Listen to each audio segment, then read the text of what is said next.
이 새벽을 주님과 2부 돌아왔습니다. 이 시간에는 주님 세운 교회 박성규 목사님의 말씀 먼저 보내드립니다. 오늘은 마태복음 5장 13절 말씀을 본문으로 소금 같은 신자란 제목의 말씀 전해주시겠습니다. 소금에 대한 개념을 한번 알아보겠습니다. 첫째로 소금은 아주 흔한 것입니다. 어디든지 볼 수 있습니다. 탁자 위에 소금은 그저 무관심의 대상이에요. 언제나 있으니까. 예수님 당시 팔레스타인 근방에는 암염들이 흔하게 널려 있었습니다. 대단히 헐값입니다. 예수님께서 너희들은 다이아몬드다, 루비다, 사파이어다, 보석이다 그러지 않았어요. 왜 하필 소금이다 라고 얘기했느냐? 싸기 때문입니다. 쉽게 구입할 수 있는 거예요. 솔직히 갈릴리 바닷가의 어부들은 귀족들이 아닙니다. 서민들입니다. 그 평민들 서민들 가운데 예수님께서 불러서 예수님의 제자로 천국의 기둥으로 삼으셨습니다. 그들은 예수님의 제자로 부름받을 때 부푼 가슴을 안고 와서 야, 예수님 기적을 보니 예루살렘 들어가면 왕이 되겠구나. 내가 우정성할까 좌정성할까 이것 때문에 싸움이 벌어진 적이 한두 번이 아니잖아요. 그때마다 예수님은 너희들이 어뜸이 되려고 하면 섬기는 자가 되라, 낮아져라는 얘기를 합니다. 소금이 되라는 얘기입니다. 그래서 예수님이 그들을 부를 때 너희들은 나를 따르라, 이제부터는 사람을 낚는 어부가 되게 하리라 했어요. 주님은 우리가 신앙생활하면서 귀족화되기를 원치 않습니다. 여러분, 한국에 가면 요즘은요 그저 골프 치는 사람들도 귀족화됐어요. 그 명품 가방, 명품 골프채를 안 가지면 그 모임에, 그 클럽에 들어올 수가 없다는, 부끄러워서 못 들어간다는 거예요. 그런데 교회도 그렇게 되어가고 있다는 겁니다. 그건 주님의 길을 따라가는 것이 아니라는 겁니다. 교회는 절대 귀족화되면 안 됩니다. 소금이라 어부라 불렀기 때문에 낮아지고 겸손해야 되는 것입니다. 교회 안에서도 남을 있다고 없는 사람 무시하거나 배웠다고 못 배운 사람 무시하거나 이렇게 해서는 절대 안 되는 거예요. 남 멸시 천대하는 거 우리 주님께서 제일 싫어하는 거예요. 진정 하늘의 보좌를 버리고 우주를 만드신 하나님이 인간의 몸을 입고 이 땅에 오신 것은 우리를 위해 죽으시기 위해 육체를 입으셔야 되기 때문에 우리의 모든 죄와 저주를 짊어지시기 위해 귀족 중에 귀족이고 왕 중에 왕이신 그 귀하신 예수님이 인간의 몸을 입고 오셔서 이 땅에서 버려진 자, 소외된 자, 창기와 세리와 죄인들의 친구가 되셨습니다. 일평생을 그렇게 사시다가 베들레헴에서 태어나 갈보리 죽으셨습니다. 길가에서 태어나 길가에서 돌아가신 분이 바로 예수님이세요. 아무것도 가지지 않고 살았었던 그 예수님, 그러나 모든 것을 가진 우주의 왕인 줄로 믿으시길 바랍니다. 두 번째, 소금은 보편적입니다. 당시 팔레스타인 지방은 어디서나 볼 수 있는 게 소금이에요. 마찬가지로 기독교인들은 만나기 어려운 존재가 되면 안 되는 거예요. 어디서나 쉽게 만날 수 있는 사람, 도피성 보세요, 구약에. 그건 문 열면 바로 보이는 것이에요. 교회는 도피성과 같아요. 교회 들어오는 문턱이 높으면 안 된다는 거예요. 술을 많이 마시고 담배 많이 피워도 괜찮아요. 데리고 오세요. 와서 은혜 받고 믿음이 생기면 저절로 끊어지는 거예요. 믿으시면 아멘 하세요. 교회 못 올 죄인은 아무도 없다는 거예요. 누구든지 수고하고 무거운 짐진 자들아 다 내게로 오라. 내가 너희를 쉬게 하리라.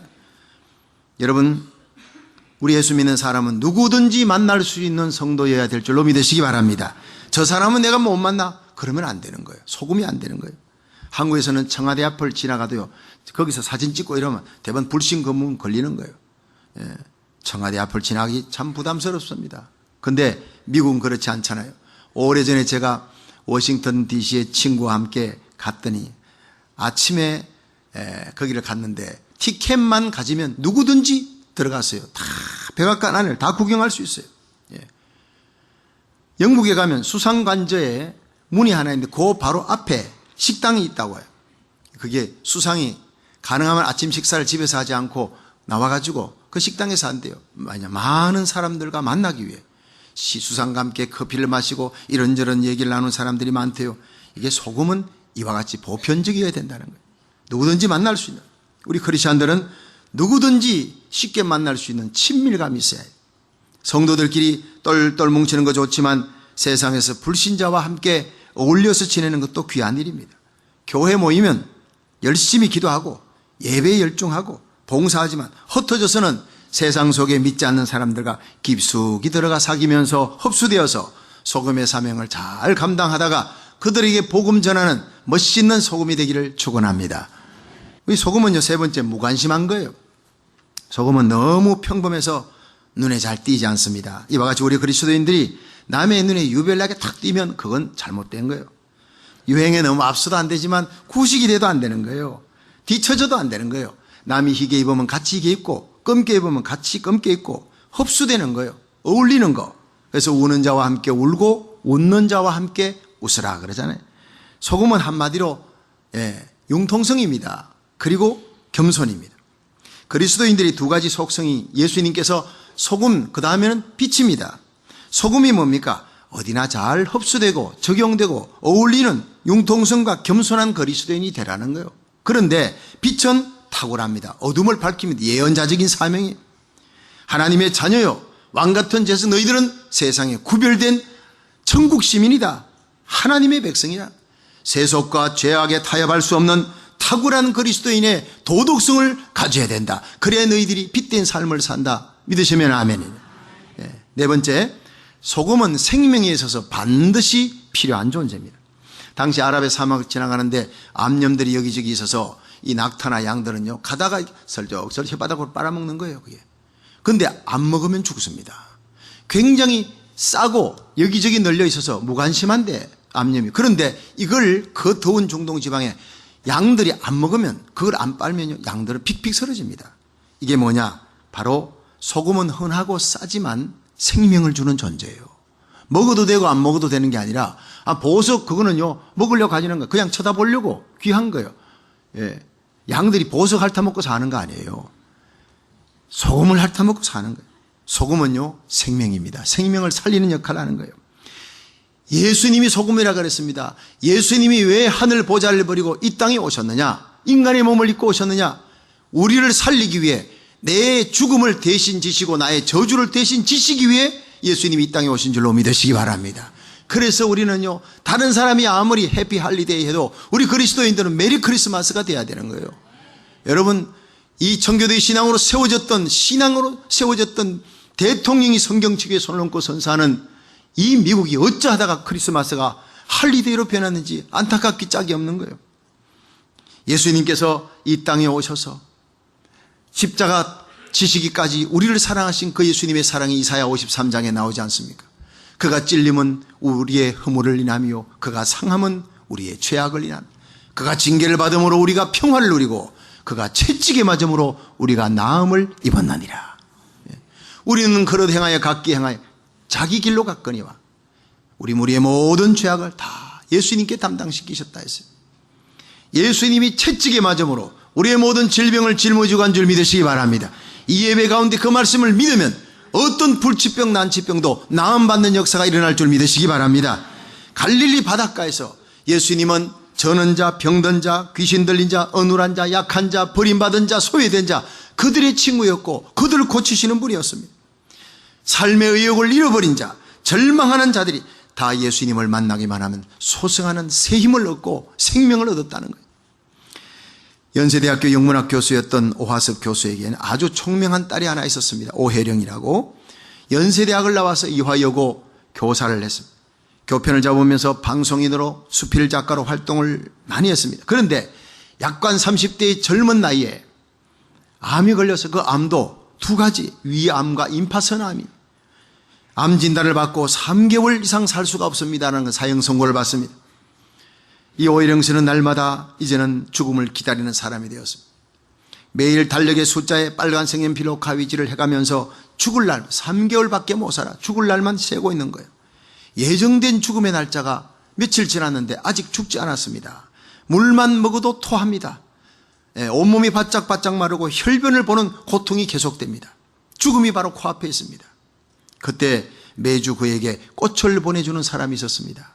그날도 50송이의 백합꽃을 보내면서 카드에다가 희망을 버리지 마세요 하고 마태복음 11장 28절에 예수님의 말씀을 기록해 놨습니다. 수고하고 무거운 짐진 자들아 다 내게로 오라. 내가 너희를 쉬게 하리라. 그날따라 그 말씀이 마음에 와닿았습니다. 이 오령새는 반 시간 동안 가까이 그 백합꽃에 얼굴을 파묻고 가만히 향기를 맡고 있었습니다. 그런데 어쩐 일인지 갑자기 정신이 몽롱해지면서 누군가가 그녀의 목덜미를 강하게 낚아채는 것을 느꼈습니다. 그리고 방바닥에 나동거라졌습니다. 직감적으로 예수님이 이 자리에 왔구나 하는 것을 그는 느꼈습니다. 그는 반사적으로 외쳤습니다. 당신은 대체 누굽니까? 왜 죽음의 항복판까지 나를 따라오는 겁니까? 그 말을 내뱉겨나자 그동안 예수님을 나 몰라라 하고 팽개치고 마음대로 살았던 자기 죄에 대한 두려움이 엄습하고 몰려오기 시작합니다. 이제 내가 죽으면 곧 심판대 앞에 서는데 내 죄를 어떻게 할 것인가? 그냥 며칠 동안 화선지에 붓글씨로 자기의 지은 죄를 하나하나 기록해 나갔습니다. 회개했습니다. 수십 개의 양초가 녹아내릴 때까지 회개하고 또 회개했다 했습니다. 그런데 회개하는 어느 날 온몸에 오한이 막 덮쳤어요. 방 안인데도 덜덜덜덜 떨려서 이제 죽는 시간이 다 됐구나 생각하고 너무 추워서 이불 깃을 잡아당기는데 놀라운 일이 겨드랑이에 잡혔던 그 임파선 암덩어리가 사라진 걸 발견했어요. 어깨에 나있던 복숭아씨만한 멍울도 사라졌습니다. 복수로 가득 찼던 배가 푹 꺼져 있는 걸 발견했어요. 할렐루야, 나음 받았다는 거예요.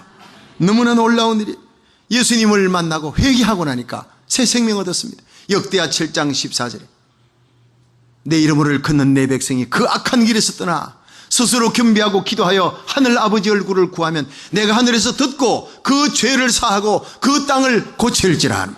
주님을 만나 죄사함 받으면, 회개하고 죄사함 받으면 모든 병이 나음 받게 되고 땅도 고쳐지는 역사가 일어날 줄 믿으시기 바랍니다.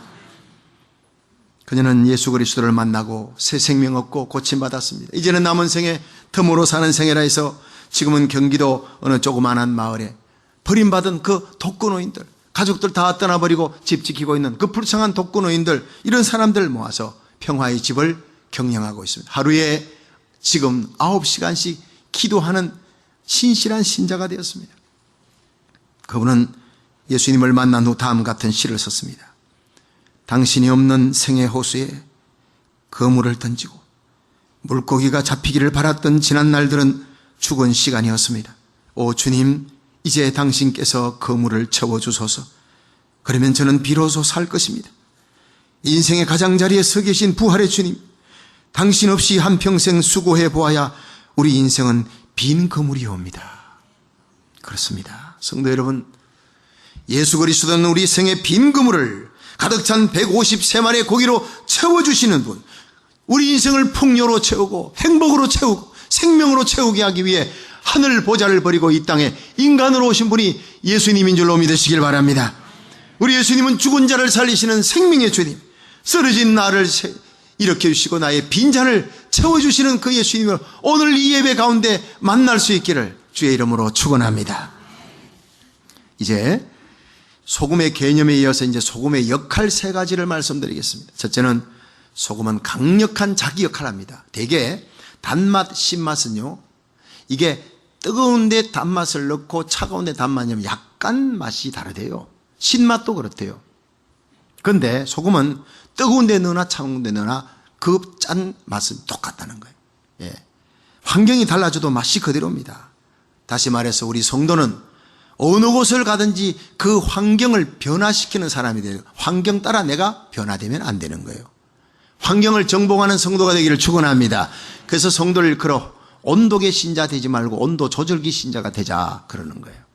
어려울 때 기도하고 응답 받았으니까 그냥 하나님 내몰라라 그리고는 멀어집니다. 교만해집니다. 그러면 안 되는 거예요. 제가 동부의 버지니아에서 목회하는 친구가 있는데 한 번은 이 공항에 전도하러 나갔대요. 가끔 공항에 전도하러 한국에서 오는 분들이 있는데 이민 온 사람들은 표시가 당장 나잖아요. 이민 가방 줄줄 끌고 나옵니다. 그러면 그분들을 전도했어요. 그리고는 소설 시큐리티 넘버 나오고 그 다음에 집을 또 렌트하고 은행 열고 차 사고 가게 구입하고 뭐 애들 학교 보내고 이런 일을 몇 달 동안 다니면서 다 일일이 봐주는 거예요. 너무 고마워하는 거예요. 보람 있고. 그런데 그분이 한 6개월쯤 교회 나오다가 안 보이는 거예요. 그래서 2주째 빠졌길래 신방을 갔더니 그러더래요. 목사님 6개월 나가줘서만 이제 됐지 않습니까? 기가 막히더래요. 차 타고 오는데 눈물이 퍽 쏟아지더라는 거예요. 예. 그렇게 고생하고 목사님 띄워줬으니 6개월만 나가주자. 부부끼리 짠 것 같아. 6개월 나가줬으니 됐지 않습니까? 어떻게 그럴 수가 있느냐. 여러분, 참으로 예수 그리스도를 만나신 자는 누구 때문에 교회에 나와주는 거 아니에요. 예수님 때문에 나오는 것인 줄 믿으시기 바랍니다. 누구 때문에 시험 드는 것 아닙니다.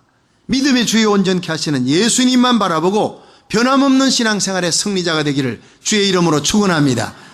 예수님 바로 믿어야, 바로 믿는 것보다 중요한 게 뜨겁게 믿는 것, 뜨겁게 믿는 것보다 중요한 게 생애 끝날까지 변치 말고 믿어야 돼.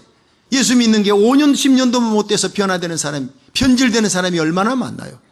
생애 끝날까지 300년을 하나님과 동행하며 죽음을 보지 않고 올라갔던 에녹처럼 변함없는 신앙생활하는 신자가 너무나 그리운 시대에 여러분 소금같이 변함없는 신자가 되기를 주의 이름으로 축원합니다. 둘째로 소금은 맛을 내는 존재예요. 소금은 맛이 없는 곳에 들어가면 맛을 냅니다. 곰탕 소금 안 넣으면 얼마나 냉랭합니까? 예, 그건 고혈압 환자나 소금 안 넣고 먹지요. 그런데 소금을 조금만 넣어보세요. 얼마나 맛이 납니까? 제가 오래전에 서울에서 전도사 시절에 이 구이동에 고려당 제과라고 유명한 제과가 있습니다. 예. 그래서 학교 마치고 오거나 신방 마치고 가거나 이러면은 제가 거기서 빵을 사가지고 가요. 애들이 그걸 너무 좋아하니까. 그런데 거기다가 또 땅콩 버터를 쫙 발라가지고 샌드위치 해가지고 먹으면 또 기가 막힌 거예요. 그런데 어느 날 얘들아 먹자 그러고 이걸 발라서 먹는데 맛이 이상한 거예요. 아빠 이거 맛이 이상해. 이거 빵 맛이 이상해 먹어봐. 봤더니 정말 맛이 없어요. 이럴 수가 있나 해서 남은 빵을 들고 거기 이제 고려당 제가 주인에게 갔더니 주인이 아이고 이 소금을 안 넣었군요. 정말 큰 실수했습니다. 다른 거 다 넣었어요. 계란도 넣고 뭐 그냥 이스트 넣고 여러 가지 넣어도 소금 빠지니까 세상에 그렇게 맛이 없을 수가 없어요. 여러분 소금은 맛을 내는 존재예요. 제가 어느 날 신방을 갔습니다. 그런데 커피를 내왔는데 이 커피가 다른 커피보다 맛있는 거예요. 그래서 제가 물어봤어요. 집사님이 커피가 맛있어요. 이거 어디서 난 겁니까? 그러면 늘 마시던 맥스웰 커피입니다. 그런데 소금을 약간 탔습니다. 여러분 소금 약간 탄 게 그렇게 맛이 있을 수가 없어요. 기술을 가진 신자가 신앙이 들어가면, 이 신앙이라는 예수님 소금이 들어가면 그 훌륭한 기술로 남을 위해 봉사하고 남을 즐겁게 합니다. 악기를 연주하는 자에게 신앙이 들어가면 그 악기로 남을 즐겁게 해줍니다. 맛을 내는 게 다시 말하면 기뻐하는 가운데 예수 믿는 사람이 여러분이 가면 그 기쁨은 배가 되기를 주의 이름으로 축원합니다. 슬퍼하는 초상집에 여러분이 가면 그 초상집에 위로가 배가 되는 역사가 일어날 수 있기를 바랍니다. 소금 같은 그리스도인 만나면 그 그리스도인 때문에 세상은 살맛 나는 거예요. 셋째로 이 소금은 방부제 역할을 하는 거예요. 방부제는요 섞는 것을 막는 거 아니에요. 당시 팔레스타인 날씨가 더우니까 소금에 절여가 뭐든지 생선이든 고기든 소금에 절여야 돼요. 냉장고 없던 시절에 소금을 안 절이면 다 썩어버리는 거예요. 이처럼 우리 그리스도인들은 이 세상이 점점 썩어갑니다. 이 세상이 부패해갑니다. 불의가 판을 칩니다. 불법에 대항해서 불의에 대항해서 진리의 횃불을 높이 들고 이 부패를 막는 존재가 되기를 주의 이름으로 축원합니다.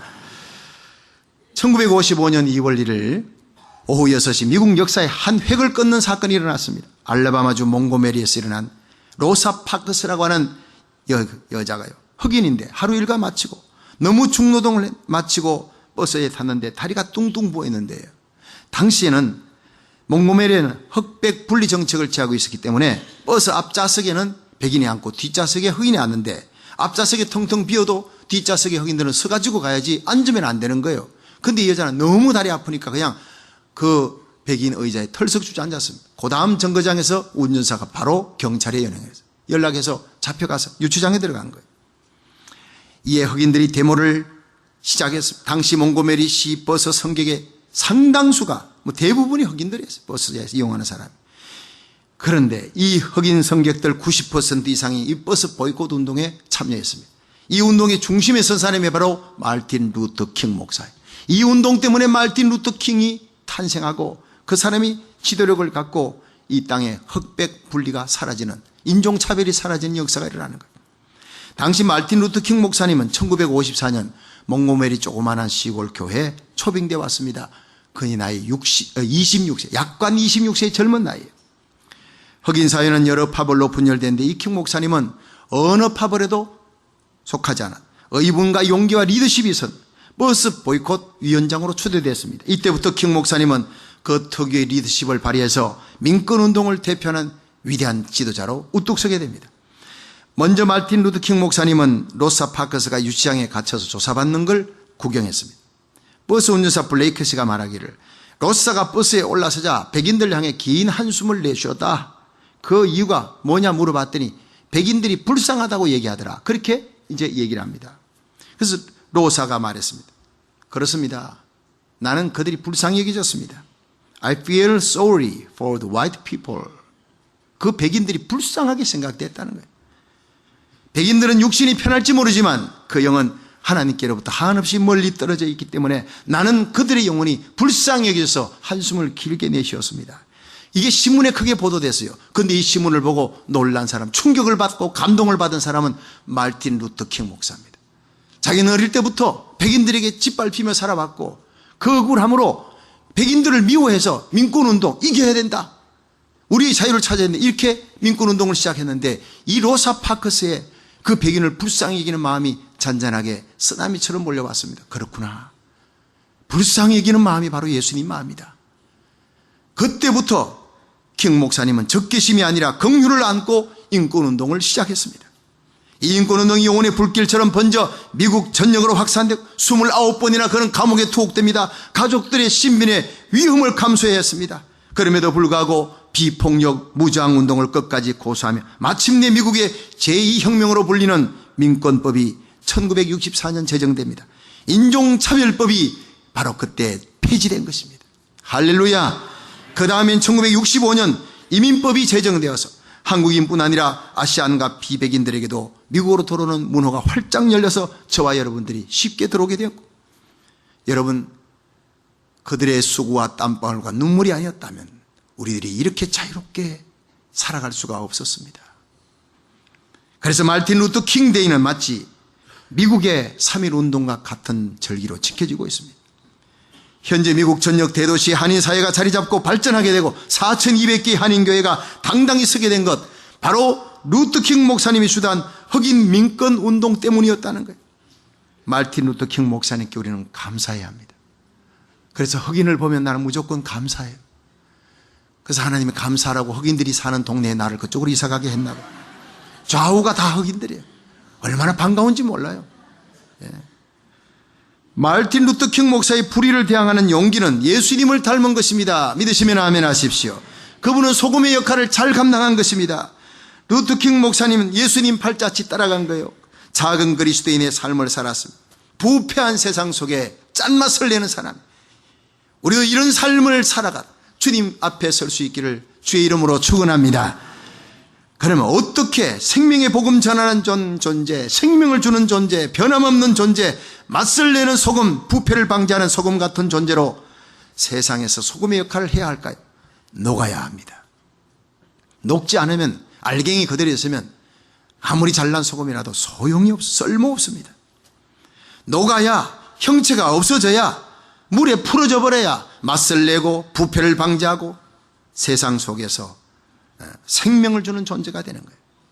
내 물질 손에 날까 봐 물질을 쥐어잡고 웅크리고 내 시간, 내 건강 손에 날까 봐 도사리고 있는 이기적인 신자는 절대로 소금이 될 수가 없습니다. 마지막으로 본문에서는 너희는 세상의 소금이래. 소금이 만일 그 맛을 잃으면 무엇으로 짜게 하리요? 후에는 아무 쓸데없어 다만 밖에 버리워 사람들에게 밟힐 뿐이라 했어요. 여러분, 우리가 소금의 맛을 감당 못하면요, 가장 가까운 사람에게 밟혀버립니다. 우리가 소금의 맛을 감당하면 가장 가까운 사람에게서부터 존경받는 역사가 일어나게 될 줄 믿습니다.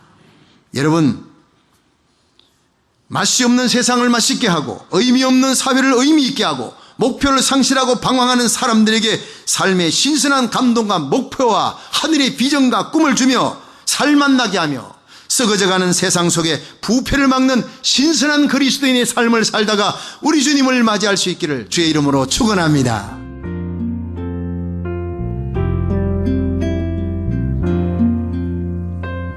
지금까지 주님 세운 교회 박성규 목사님께서 소금 같은 신자란 제목의 말씀 전해주셨습니다. 주님 세운 교회는 2911 로미타 블루버드 토렌스에 위치하고 있습니다.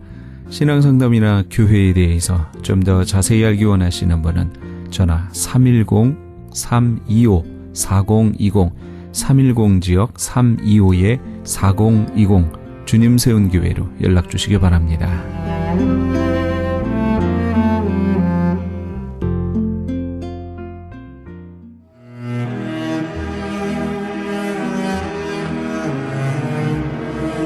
크리스천 헤럴드는 신문과 라디오는 물론 TV, 인터넷을 통해 예수님의 복음을 가장 멀리, 가장 많이 전하는 종합 미디어입니다.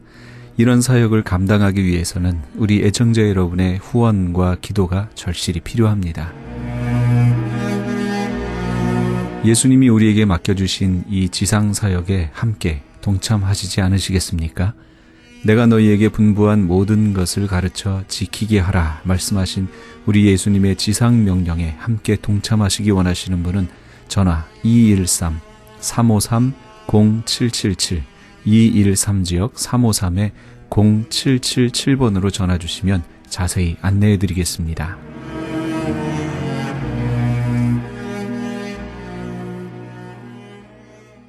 지금 여러분께서는 AM 1650과 인터넷을 통해 미 전역과 전 세계에서, 하와이에서는 AM 1540으로 방송되는 크리스찬 헤럴드의 이 새벽을 주님과 2부 함께하고 계십니다.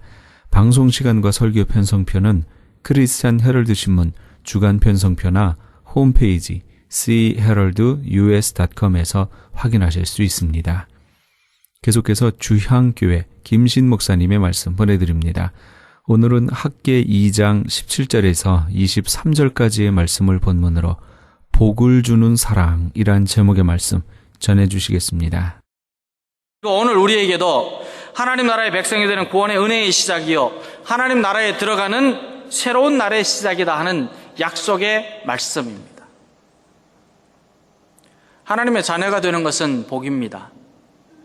얼마나 큰 은혜이고 복인지 모릅니다. 그런데 하나님의 자녀가 되어서 하나님 나라에 들어가지 못한다면 얼마나 큰 낭패이겠습니까? 내가 하나님의 자녀다 말하면서 하나님의 나라에 들어가지 못한다고 하는 것은 하나님께서 주신 그 은혜를 누리지 못하는 삶입니다.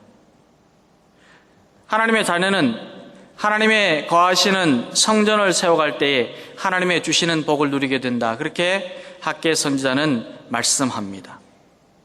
그런데 하나님께서는 이 땅에 구원의 은총으로 오시는 예수님을 기다리는 저와 여러분에게도 성전을 재건하라 그렇게 말씀하여 주고 계십니다. 성전을 재건하여서 하나님의 백성이 된 저와 여러분이 구원의 은혜를 누리고, 성전을 재건하여서 하나님의 나라에 들어가는 은혜를 누리고, 성전을 재건하여서 새로운 소망의 삶, 믿음의 삶, 사랑의 삶을 시작하는 부활의 능력을 입으라 그렇게 말씀하여 주고 있습니다.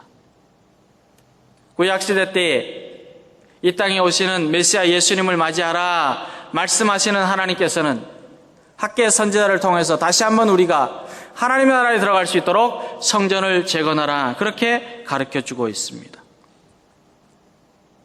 그러면 하나님께서 학계 선지자에게 성전을 재건하라 말씀하실 때에 시대적인 상황이 어떠했는지 잠깐 상고해 보고자 합니다. 오늘 말씀이 기록될 당시에는 남왕국 유다가 바벨론 포로에서 곡인 이스라엘로 돌아올 때입니다.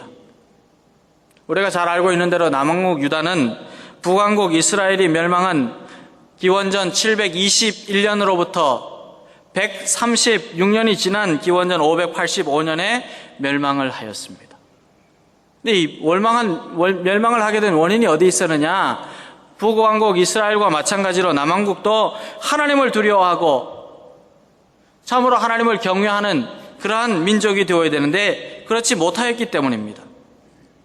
물론 신앙적으로 훌륭하게 나라를 다스렸던 히스기야나 요시야 왕과 같은 그런 인물이 있었습니다. 그러나 대부분의 왕들이나 또 백성들은 악하였습니다.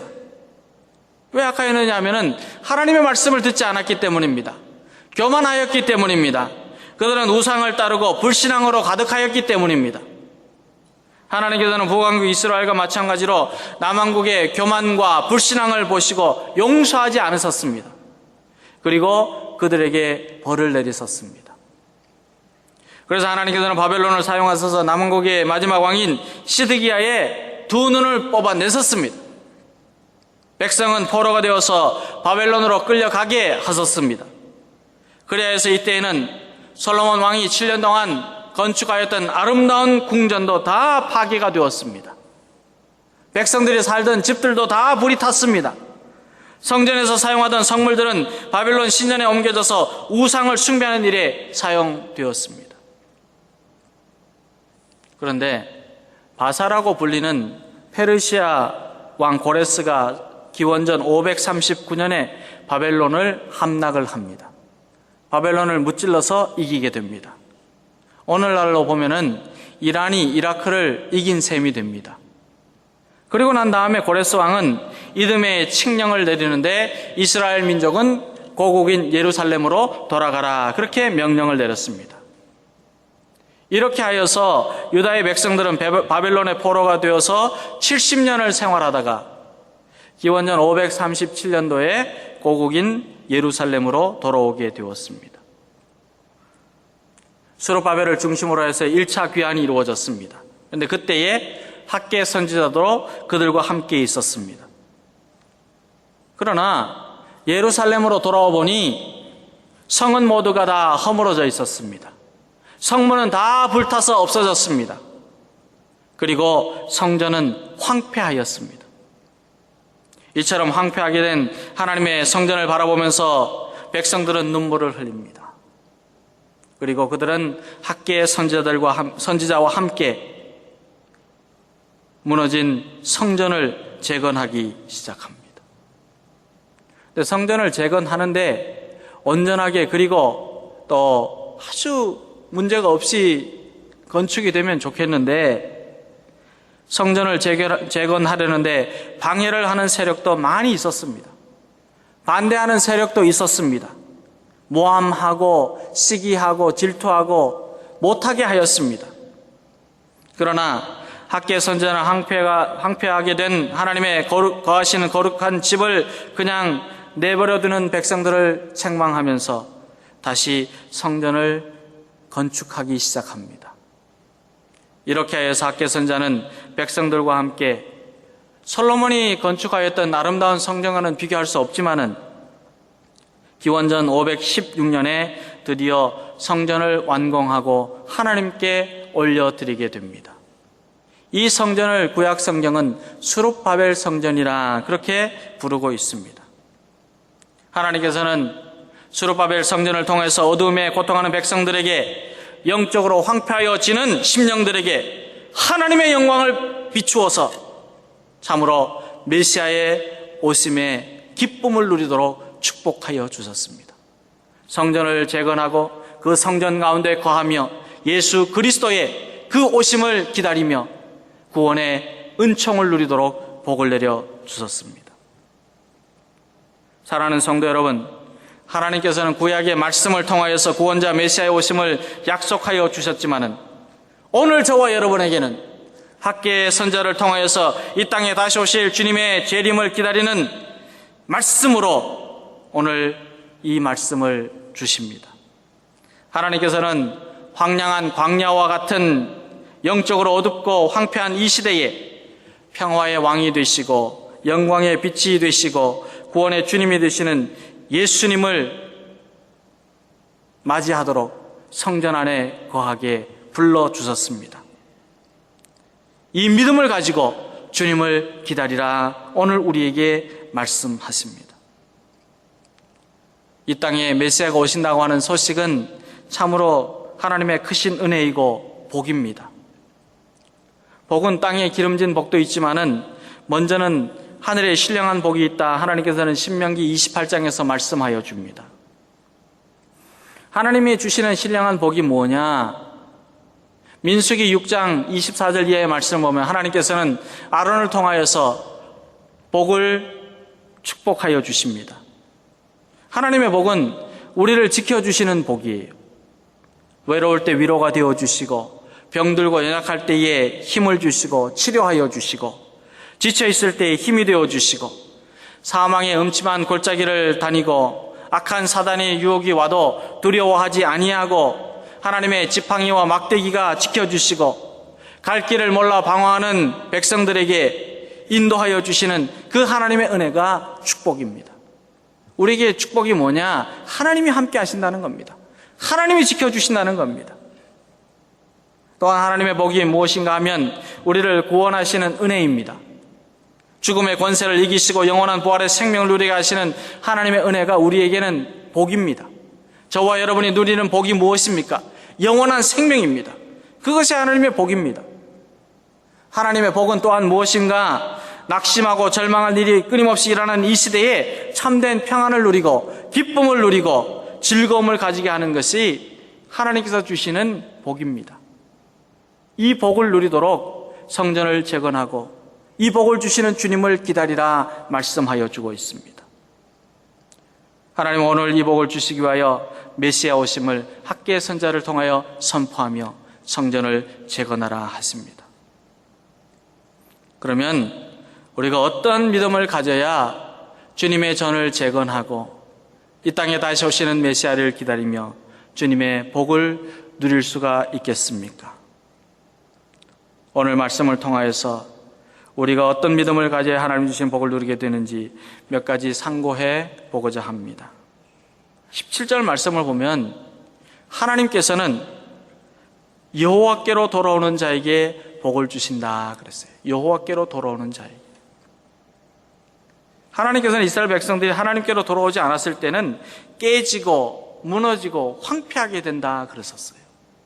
그러나 하나님께로 돌아오는 자에게는 구원의 주님, 평강의 주님, 기쁨의 주님이 주시는 즐거움이 넘치고 생명이 넘쳐나게 된다 약속하여 줍니다. 언제나 지켜주시고 보호하시고 인도하시는 하나님을 찾고 하나님께 돌아올 때는 예수 그리스도의 구원의 은혜, 우리 주님의 풍성한 신령한 복을 누리게 된다 약속합니다. 비둘기는 평화의 상징이었지만 옛날부터 의외로 전쟁에 많이 사용이 되었습니다. 1차 세계대전 때 이런 일이 있었습니다. 불란서의 베르 지역에 독일군이 포위를 하여서 불란서 군대의 군사들이 죽음의 위기에 처하였습니다. 그때에 세르암이라고 하는 비둘기를 메시지를 묶어서 내보냈어요. 근데 이 비둘기가 가다가 그만 독일 군사가 쏜 총에 맞아 가슴을 맞았어요. 총알이 가슴을 뻥 뚫었어요. 그런데도 이 새가 끝까지 날아가서 메시지를 전하고 돌아왔습니다. 그래서 194명의 병사를 구출하였습니다. 불란서 역사에 이 세르암이 그러면은 영웅이 되었습니다. 그때도 이렇게 사용되었지만은 2003년 이라크 전쟁 때에도 이 비둘기가 사용이 됩니다. 비둘기를 먼저 그 전쟁터에 내보냅니다. 그러면 화학 무기가 있으면 비둘기가 죽지만 없으면 날아갔다가 다시 돌아오기 때문에 그래서 그쪽 지역에는 화학 무기를 사용하지 않아서 우리가 가서 싸워도 되겠구나 해서 미군이 가서 전쟁을 하여서 이기게 되었습니다. 최첨단 무기가 이렇게 사용되는 이 시대에도 이렇게 비둘기가 사용이 됩니다. 그럼 왜 이렇게 비둘기가 평화의 상징이지만 전쟁에 사용되느냐? 그 이유는 한 가지입니다. 귀소 본능 때문입니다. 원래 고향으로 돌아가기 때문입니다. 근데 이러한 귀소 본능을 가지고 있는 동물은 비단 비둘기뿐만이 아닙니다. 연어도 그렇고 진돗개도 그렇고 카나리아도 그렇고 일벌도 귀소 본능을 가지고 있습니다. 아무리 멀리 길을 갔더라도 이 동물들은 고향으로 돌아옵니다. 그런데 우리 인간에게도 귀소 본능이 있습니다. 우리의 본질이 뭐냐?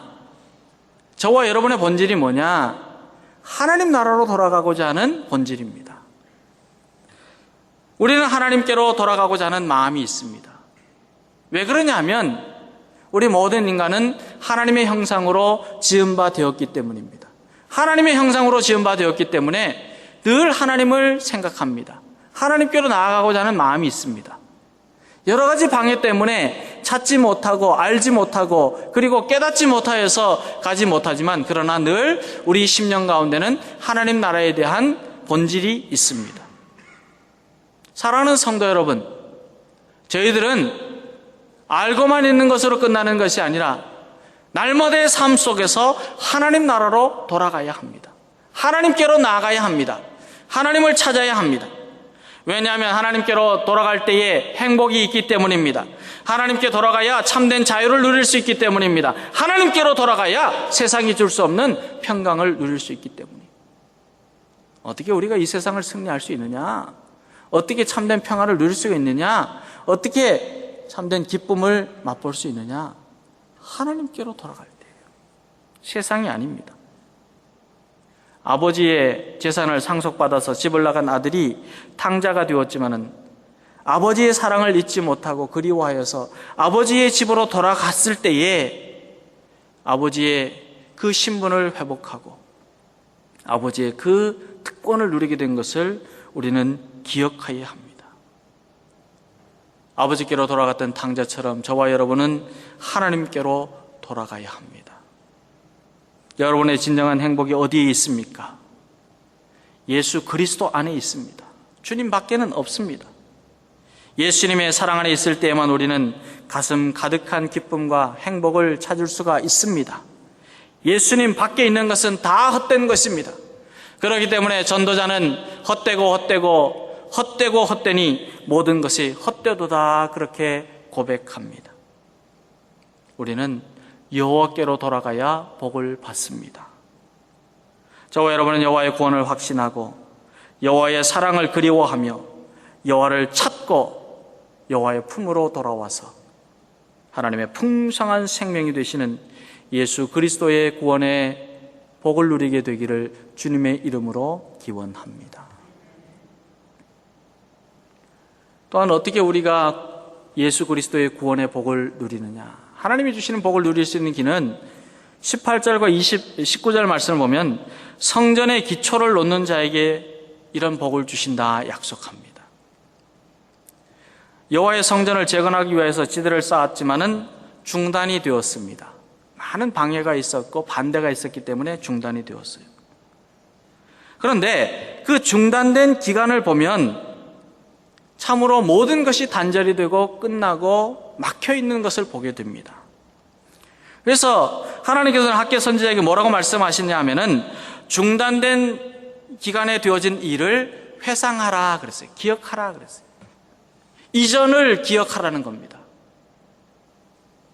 성전 재건이 중단된 기간에 어떤 일이 일어났는가? 그때는 분열이었어요. 성전 재건이 중단되었더니 어떻게 되었느냐? 흉년이 들었어요. 성전 재건이 중단되었더니 어떻게 되었느냐? 신앙적인 황폐가 일어났다는 말이에요. 19절 말씀 우리가 함께 읽겠습니다. 19절입니다. 곡식 종자가 아직도 창고에 있느냐? 포도나무, 무화과나무, 석류나무, 감람나무에 열매가 맺지 못하였느니라. 그러나 오늘부터는 내가 너에게 복을 주리라. 아멘. 아무리 수고하여도 곡식을 거두어 드릴 수가 없었습니다. 아무리 수고하여도 창고는 비어 있었습니다. 다음에 뿌려야 할 종자마저도 남아있지 않았습니다. 왜 그랬습니까? 성전을 재건하는 일을 중단하였기 때문에. 그러니 소망이 없습니다. 다음에 뿌려야 할 종자가 남아있지 않다고 하는 말은 기쁨이 없다는 거예요. 소망이 없다는 겁니다. 미래가 없다는 겁니다. 내년에 어떻게 하겠어요? 아무것도 없는데. 그런 일이 왜 일어나느냐? 성전 재건이 멈춰졌기 때문에. 그러나 학개 선지자는 이스라엘 백성들이 성전을 재건하는 날부터 하나님의 축복을 받아서 앞으로는 그와 같은 흉년이 없게 될 것이라는 하나님의 약속의 말씀을 선포합니다. 교회의 역사를 보면 마음 아픈 현실이고 가슴 아픈 일이지만 주님의 몸된 교회들 중에 분쟁을 하고 분열을 하면서 성장하고 주님의 사명을 제대로 감당했던 그런 모습을 찾아볼 수 있느냐? 하나도 없어요. 그런 교회가 주님의 사명을 감당하지 못했습니다. 이것은 하나님이 오늘 우리에게 말씀하신 일입니다. 저와 여러분은 성전의 기초를 놓는 자들이 되기를 바랍니다. 성전의 기초를 놓을 때 하나님께서는 내일도 아니고 나중도 아니고 바로 오늘부터 지금부터 너에게 복을 주시겠다 말씀하여 줍니다. 성전의 기초를 놓는 일이 무엇입니까? 사랑하는 성도 여러분, 우리는 기도로 성전의 기초를 쌓아야 합니다. 우리의 기도의 향기가 금양로에 담겨 하나님 아버지께로 올라가도록 기도에 힘써야 합니다. 기도해야 합니다. 영적으로 무장하도록 기도해야 합니다. 하나님은 우리에게 은혜를 베풀어 주시는 분입니다. 그 은혜를 감사하면서 주님의 몸된 교회를 위해 충성하고 헌신하는 자들이 되어야 합니다. 우리 교회가 사랑의 교회, 섬김이 있는 교회, 은혜로 충만한 영적인 교회가 되도록 우리는 먼저 십자가를 지고 충성해야 합니다. 우리는 예수님께서 제자들의 발을 씻겨주시며 섬김의 본을 보여주셨던 것처럼 성도들의 발을 씻기는 소리, 위로와 격려의 소리가 그치지 않는 섬김으로 성전의 기초를 쌓아야 합니다. 여러분은 믿음이 크고 곧고 견고한 자들이 되기를 바랍니다. 세상의 어떤 말을 들어도 늘 주님을 바라보고 나아가는 하나님의 자녀들이 되기를 바랍니다. 작은 능력을 갖고도 인내의 말씀을 지키고 주님의 이름을 배반하지 않고 죄와 싸워 이기는 영적인 하나님의 자녀들이 되기를 바랍니다. 이런 자들이 성전의 기초를 놓는 자들입니다. 다른 사람들이 아닙니다. 기도하고 감사하고 십자가를 지고 충성하고 믿음으로 바로 서 있는 자들. 하나님이 이런 자들의 이름을 새 예루살렘인 하나님의 나라에 새겨주신다 약속합니다. 저와 여러분은 성전의 기초를 놓는 자들이 되어서 예수님의 구원의 은혜, 우리 하나님의 풍성한 복을 누리게 되기를 주님의 이름으로 기원합니다. 22절, 23절 말씀을 보면 하나님의 왕권을 인정하는 자에게 복을 주신다, 그렇게 약속했어요. 하나님의 왕권을 인정하는 자에게 복을 주신다. 하나님께서는 우리에게 여호와께로 돌아오는 자에게, 그리고 또한 우리가 주님의 몸된 교회의 성전의 기초를 놓는 자에게 복을 주시지만 하나님을 인정하는 자에게 복을 주신다 약속합니다. 하나님의 자녀는 하나님을 하나님으로 인정해야 돼요. 하나님의 자녀는 하나님을 인정합니다. 하나님을 인정한다는 말이 무슨 뜻이냐면 내 인생의 주인은 주님이십니다, 하나님이십니다, 고백하는 믿음입니다. 하나님의 자녀는 하나님께 인생을 맡긴다는 뜻입니다. 하나님께서 주관하시는 대로 겸손하게 사명에 충실하고 하나님께서 말씀하시는 대로 순종하는 삶이 하나님을 인정하는 삶입니다. 그러나 하나님이 없이 살면 어떻게 되느냐? 기쁨이 없어요. 하나님 없이 살면 행복이 없습니다. 영원한 생명도 없습니다. 그러나 하나님을 인정하는 자에게는 주님이 함께 살고 주님이 우리를 영원히 살도록 하여 주시고 우리가 풍성히 살도록 복을 내려주십니다. 하나님께서는 학개 선자를 통하여 오늘 우리에게 23절에서 이렇게 말씀합니다. 23절 말씀 함께 읽겠습니다. 만군의 여호와가 말하노라. 스알디엘의 아들 내 종 스룹바벨아, 여호와가 말하노라. 그날에 내가 너를 세우고 너를 인장으로 삼으리니 이는 내가 너를 택하였음이니라. 만군의 여호와의 말이니라 하시니라. 아멘. 하나님을 인정하는 자들을 하나님께서 어떻게 하시냐면 높여주신다 그랬어요. 영어롭게 하신다. 하나님을 인정하는 자들에게는 구원의 복을 내려주신다 약속합니다. 23절에 너를 인장으로 삼으리라 하는 말씀은 하나님께서 그를 인정하셔서 하나님 나라를 세우는 기둥으로 삼아주시겠다는 거예요. 하나님 나라를 세우는 기둥으로. 우리가 하나님 나라의 기둥이 된다는 말씀보다 더 복된 말씀이 어디에 있습니까? 연약하고 부족하고 죄 많았던 우리지만 하나님께서 우리를 인정하여 주시고 하나님께서 우리를 축복하여 주시고 우리를 사용하여 주셔서 하나님 나라를 바치는 기둥으로 삼아주신다고 하니 얼마나 감격스럽고 영광스러운 일입니까? 저와 여러분은 날마다 하나님의 주권을 인정하고 하나님을 겸손히 순종하는 믿음으로 하나님을 바라보는 자녀들이 되어서 하늘의 복, 하나님이 주시는 신령한 복을 풍성하게 누리게 되기를 주님의 이름으로 기원합니다.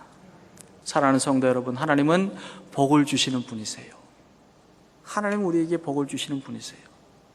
하나님의 말씀을 순종하면 성읍에서도 복을 받고 들에서도 복을 받고, 하나님의 말씀을 순종하면 들어가서도 복을 받고 나가서도 복을 받게 하여 주시는 분이십니다. 하나님은 우리에게 복을 주시는 분이시되, 우리를 대항하기 위해서 일어나는 적들을 우리 눈앞에서 패하게 하시고 그들이 한 길로 왔다가도 7길로 도망가게 하는 역사를 이루시는 분이십니다. 그만큼 우리를 지켜주시고 보호하여 주시고 우리와 함께 하시는 복을 내려주시는 분이십니다. 우리가 하나님을 잘 믿으면 우리의 후대들도 믿음의 자녀들이 되는 복을 주십니다. 땅에서 맺는 열매가 풍성하게 내려주시는 분이십니다. 재물도 번성하게 하시고 광주리에도 참으로 곡식이 가득하게 복을 내려주시는 분이시고, 창고에서도 우리가 풍성하게 거두어들인 것을 가질 수 있도록 복을 내려주시고, 손으로 하는 모든 일에 복을 내려주시는 분이십니다. 하나님은 복을 주시는 분이세요. 이 풍성한 복을 주시는 하나님의 사랑을 경험할 수 있도록 저와 여러분은 언제나 여호와께로 돌아가고 성전 중심으로 살고 성전의 기초를 놓는 자가 되고 하나님을 인생의 주인으로 섬기는 주님의 자녀들이 될 수 있기를 주의 이름으로 간절히 기원합니다.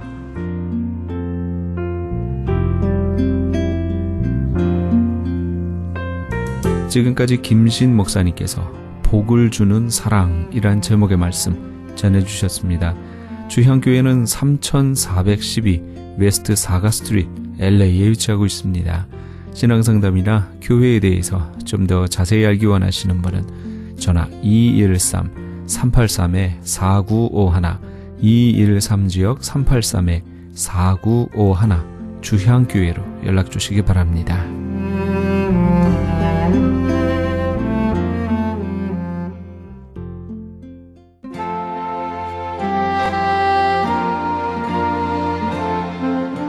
안녕하세요. 완도에서 온 김정두 목사입니다. 섬마을 무이탁 독거 어르신 섬김을 위한 사랑의 미역 나누기 운동에 적극 참여 바랍니다. 참여를 원하시는 분들은 714-501-2737 714-501-2737로 연락 바랍니다. 기적의 영양제 M3를 아십니까? 무슨 병에 걸렸던지 큰 효과를 준다는 그 신비한 기적의 영양제. 혈액에 영양을 공급하여 힘이 생기니까 피곤하지 않고 이제는 지팡이 없이 걸을 수 있다고 많은 분들이 간증을 합니다. 혈액 해독, 기력 회복, 뼈 골수 영양 공급, 심장, 뇌, 혈전 용해. 유태인 회사가 제조한 특수 영양제 M3. 혈액 순환을 잘 되게 하는 최고급 영양제. M3. 크던 작던 아픈 곳이 있다면 M3. 213-435-9600, 213-435-9600번입니다. 정직한 마음으로 권해드립니다.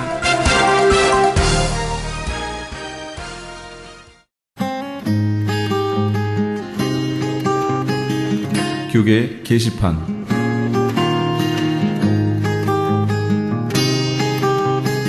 제1회 사랑의 의료 선교 봉사 및 제10차 멕시코 사랑의 담요 보내기 운동을 합니다. 사랑의 담요 보내기는 뉴호프 교도소 선교회에서, 사랑의 의료 선교 봉사는 미주 기독 의료 선교 협의회와 베델 한인교회 의료 선교팀에서 각각 주관합니다. 추운 겨울 한 사람의 선한 사마리아인이 되어 멕시코 교도소의 재소자들에게 사랑의 손길을 펼치는 이 귀한 사역에 동참하기 원하시는 분은 전화 213-675-7575 213지역 675-7575번이나 크리스찬 헤럴드 신문을 참조하시기 바랍니다. 남가주 기독교 교회 협의회에서 제5차 2013 사랑의 쌀 나누기 행사를 합니다.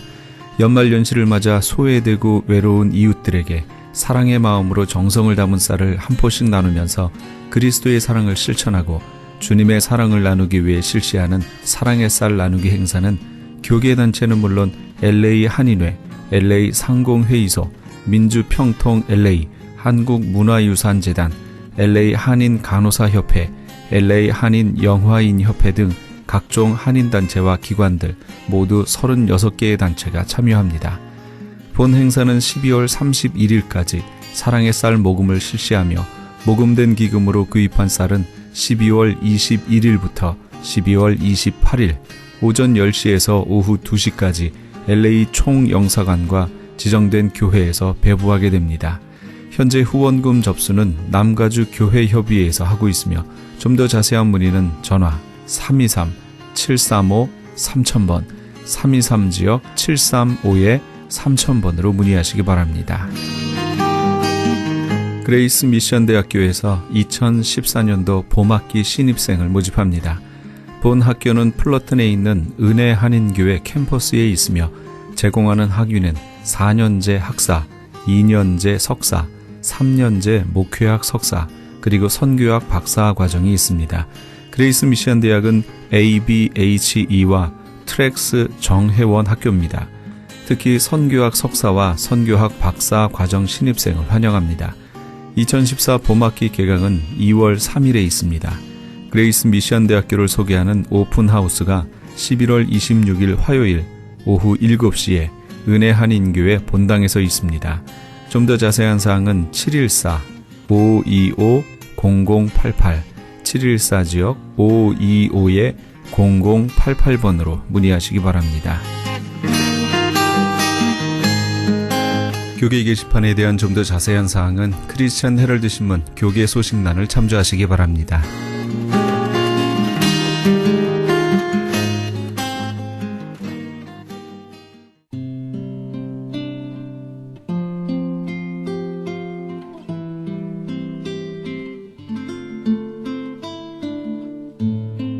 이 큰 바벨론은 내가 내 능력과 권세로 건설하여 나의 도성을 삼고 이것으로 내 위엄의 영광을 나타낸 것이 아니냐 하였더니 이 말이 오히려 나 왕의 입에 있을 때에 하늘에서 소리가 내려 가로되 느부갓네살 왕아 네게 말하노니 나라의 왕위가 네게서 떠났느니라. 다니엘 4장 30절에서 31절까지의 말씀입니다. 교만 중의 교만은 하나님이 없다고 하는 것이고 또 하나는 지금의 이 모든 것을 자신의 능력으로 이루어냈다고 하는 것입니다. 혹시 이 방송을 듣고 계신 분 중에 지금의 자신의 위치와 성과가 자신이 능력으로 이루어낸 것이라고 생각하시는 분 계십니까? 방금 못 들으셨습니까? 다행입니다. 저는 하나님께서 느부갓네살 왕에게 말씀하신 것처럼 너의 모든 지위와 성과가 너를 떠났느니라 하시는 음성을 들은 줄 알고요. 아직 못 들으셨다면 하나님께서 기회를 주고 계신 겁니다. 하나님께서 주신 기회를 겸손함으로 받아서 우리 위에 하나님이 계심을 빨리 깨닫게 되시는 그런 오늘 하루가 되시기 바랍니다. 이 프로그램은 먹는 음이온 TM 포뮬러를 취급하는 효과좋기를 소문난 내처 영양제 센터와 이민법을 전문으로 하는 김한주 변호사 사무실에서 도움 주셨습니다. 지금까지 크리스천 헤럴드 방송에서 보내드린 이 새벽을 지닌 거에 정영철이었습니다. 이어서 김수경의 영혼의 쉼터가 방송됩니다.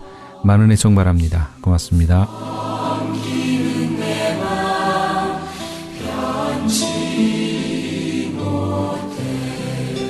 세상